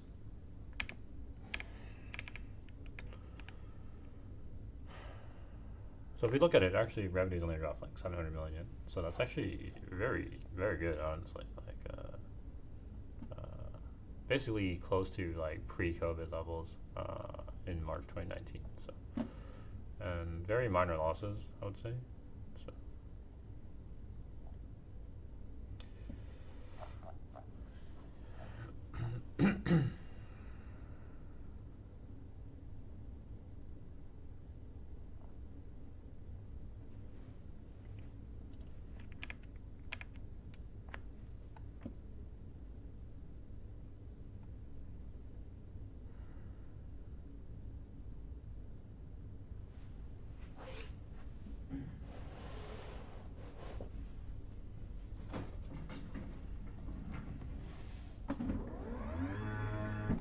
don't mind me. I've been standing, so it's changing up my posture.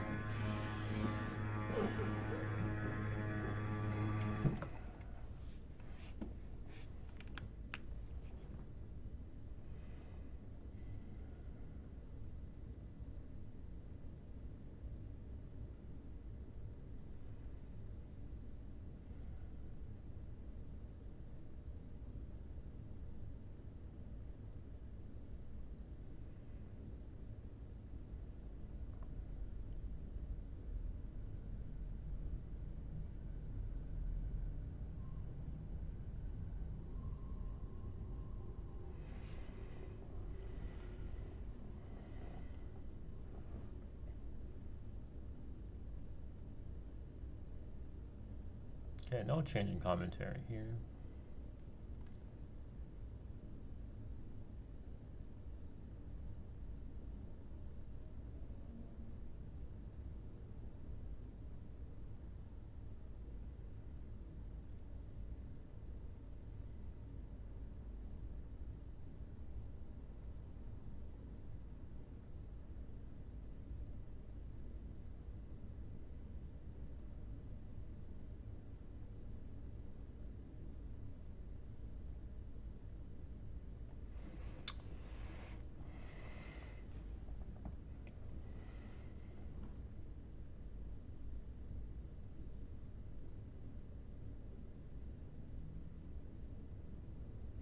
Okay, so they said that in response to increase in home cooked and ready to eat products, so they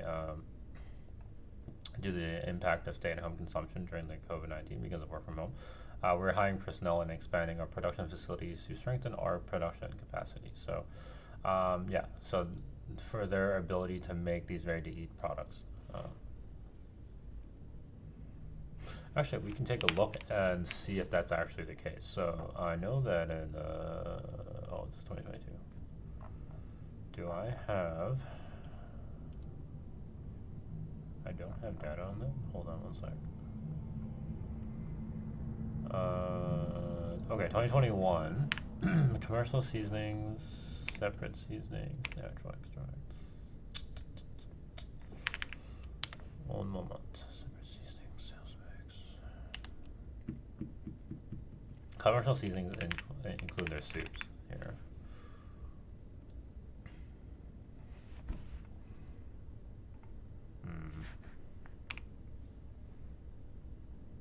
Separate seasonings are for prepackaged, so that would be for ready-to-eat meals at 7-Eleven. Okay, we don't have a comparison on year over year because they just didn't report that previously, so that is unfortunate. That is unfortunate. Hmm.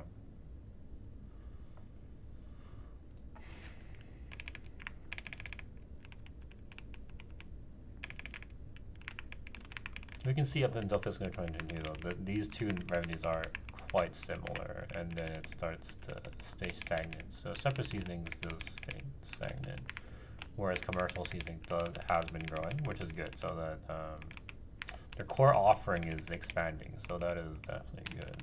I don't know what's in other revenue though, but oh, this might be ramen topping. So this should go up in line with this as well. So that's interesting. Cool. Okay.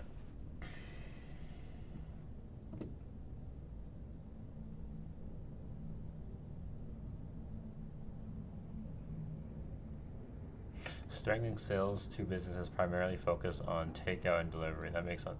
Yes. Because these will be consistently active during COVID. Yeah. So a lot of probably a lot of prepackaged soups, prepackaged ramen toppings, that kind of stuff like would do very well in this period. So it's good that they have like diversified offerings. Right, yeah.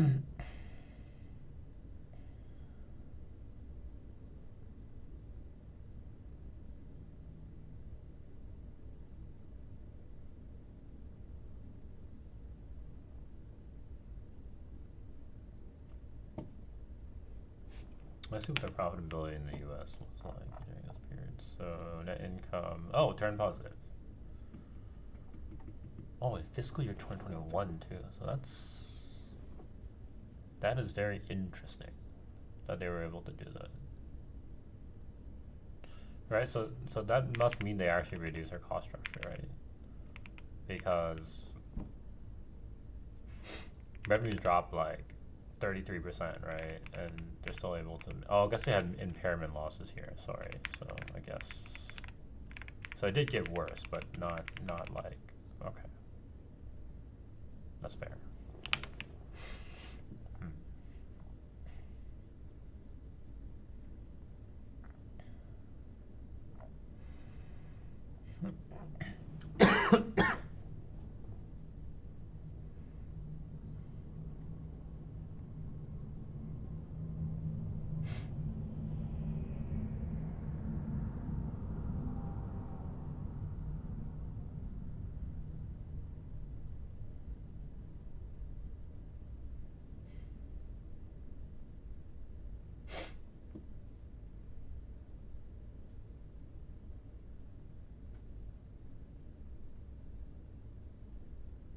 Okay, it's good they were proactive. They were proactive in creating uh, a COVID-19 countermeasure headquarters, right? So, including preparing equipment related to COVID-19 prevention. So it's good.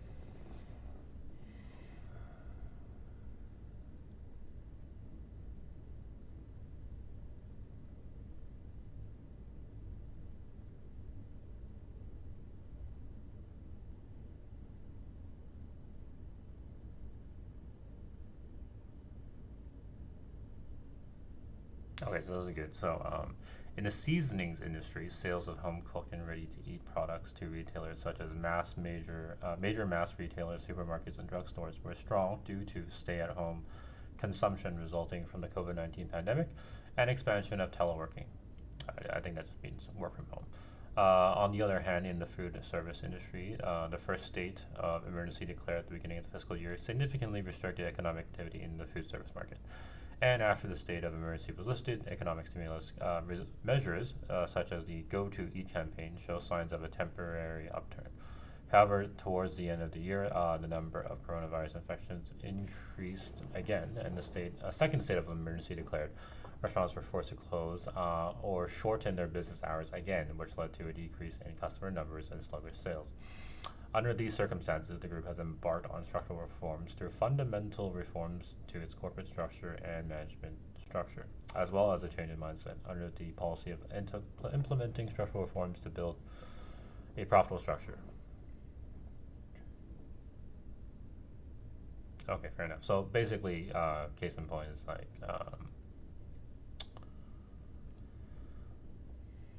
because of work from home, stay at home consumption increased. Because stay at home consumption increased, people still went to like supermarkets, right, drugstores, or convenience stores to buy food. So you have less commercial sales, but like you have more sales towards the ready to eat. Hello, Leonard. Welcome, welcome. Haven't talked to you in a while, at least on the live stream. Yeah.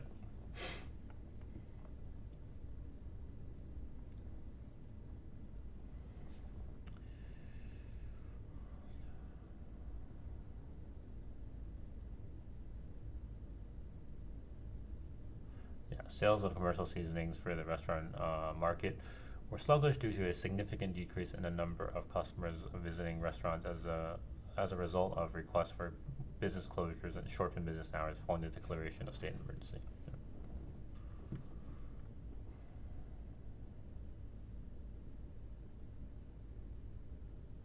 Yeah, so in the U.S., same thing.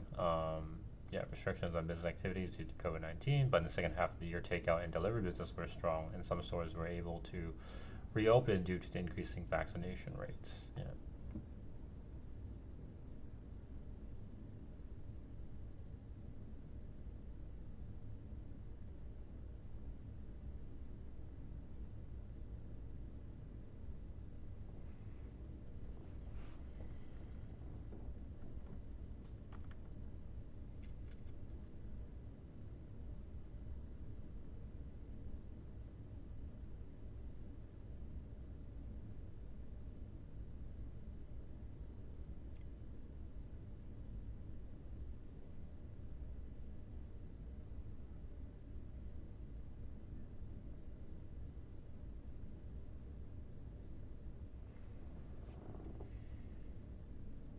So sales and okay, so in the U.S., sales and factory utilization rates gradually recovered in the second half of the year. But the severe conditions up until the first half resulted in an operating loss of 47 million, which is like literally just nothing, honestly, um, for a company this size.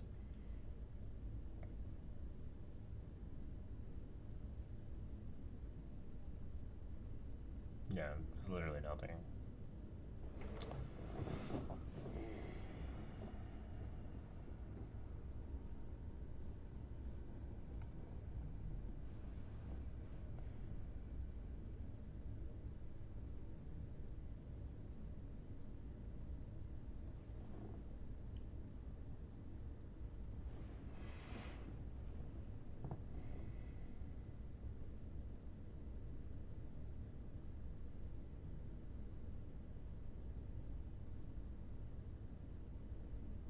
Oh, interesting. So the U.S. segment ordinary profit was 6 million yen. Due to the impact of subsidy income from Paycheck Protection Program, a support measure for small and medium sized businesses affected by the spread of COVID-19. Interesting.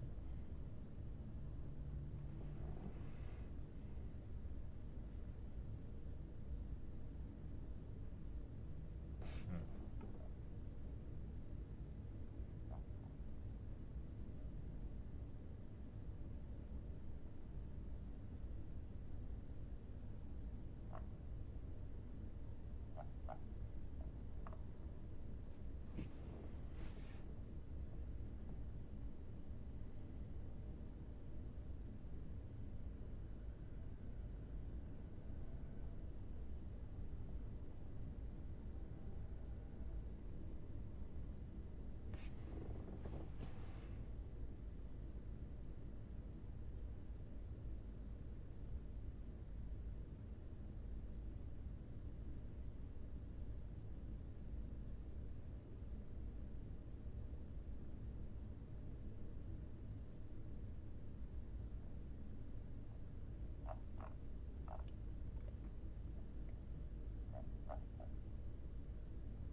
great.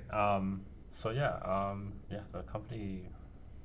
So okay, so essentially, COVID didn't hit this company too hard, mainly because of even though restaurants are down, convenience stores, grocery stores, those places are still open, and because grocery stores and convenience stores and restaurants that will offer delivery services during COVID. So basically, in the second half, those things basically help uh, substitute sales in a normal restaurant setting where people actually sit in to eat. So you basically replace sales from sit-ins to people who are taking food to go.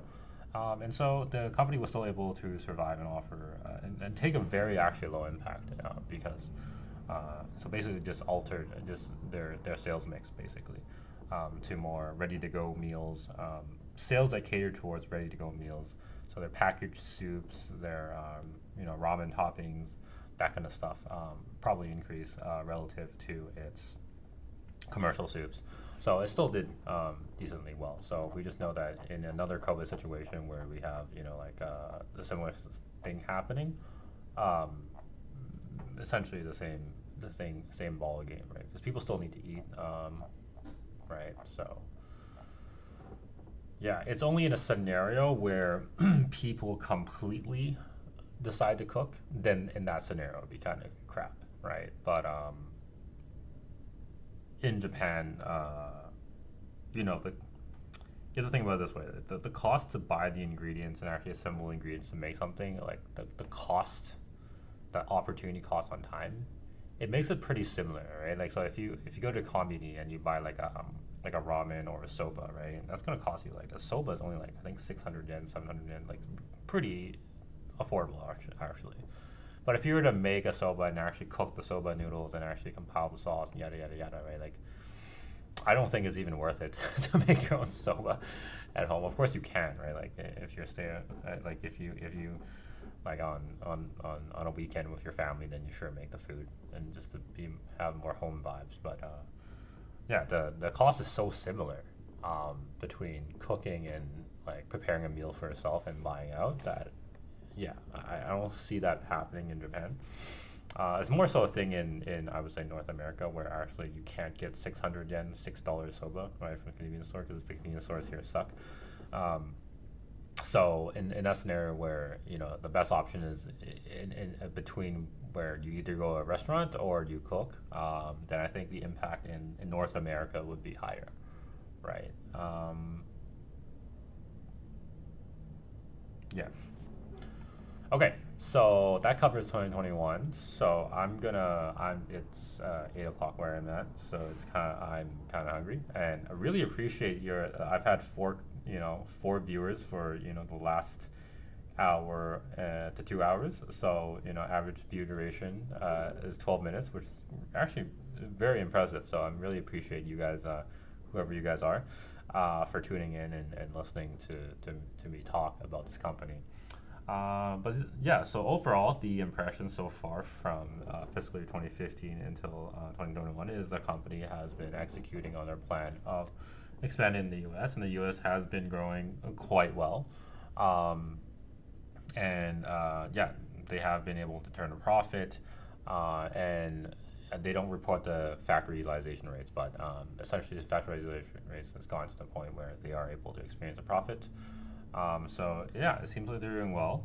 So when I come back from dinner, I might do another live stream, or I might just read on my own. But if I do, I'll post it on X that I am going through this. But yeah, if I do it, the next part will be 2022 until current, right? So it's not going to take too long. But this is just a securities report. I also have to look at the IP, investor presentation, and also the financial statements to see if there's any like differences in commentary and things that they cover. But yeah, thanks for tuning in, guys. I'll talk to you guys later.